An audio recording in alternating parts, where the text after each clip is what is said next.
ministre Édouard Philippe appelle lui-même à la démission d'Emmanuel Macron et nous sommes aujourd'hui à 3/4 des Français qui souhaitent le départ d'Emmanuel Macron et qui ont compris que l'origine du problème et la crise que nous vivions vient d'abord du refus du président de la République de reconnaître et de respecter le résultat des urnes, mais vient aussi, et je le dis puisque beaucoup disaient que plus personne ne parlait de la réforme des retraites, vient aussi du fait qu'on ait imposé par passage en force une réforme des retraites dont personne ne voulait dans le pays. Je rappelle que nous avions dit à l'époque que le passage en force sur la retraite à 64 ans était le premier jour de la fin du mandat d'Emmanuel Macron et que nous y sommes. Et nous répétons, nous, qu'une réforme qui a été imposée contre l'immense majorité du peuple français, contre l'ensemble des syndicats, contre l'Assemblée nationale par 49.3, ne s'amende pas, ne se suspend pas, elle s'abroge. Et il suffit pour cela de laisser l'Assemblée nationale voter.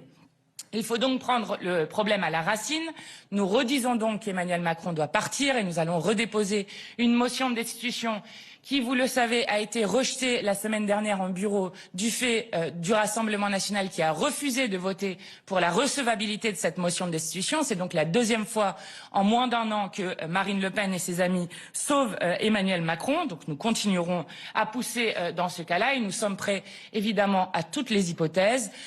Nous sommes prêts, évidemment, s'il y a une dissolution, même si, je le répète, la dissolution n'est pas la solution, car le problème n'est pas à l'Assemblée nationale, le problème est à l'Élysée, et d'abord parce que rien ne dit qu'il y aurait un résultat différent de l'Assemblée que nous avons actuellement, surtout rien ne dit que le président respecterait ce résultat, et enfin, je vous laisse imaginer l'absurdité de la situation, si par exemple cette dissolution était une dissolution pour rien et qu'il y avait ensuite une présidentielle anticipée avec le départ du président de la République qui ne permettrait pas, selon la Constitution, de pouvoir dissoudre pendant un an, donc qui laisserait le pays dans une impasse qui durerait encore une année. Emmanuel Macron est en train de faire perdre du temps au pays et donc nous le disons, la seule solution qui reste pour le pays, c'est soit la démission, soit la destitution du président de la République et qu'enfin le peuple de France puisse trancher sur son avenir avec une présidentielle anticipée.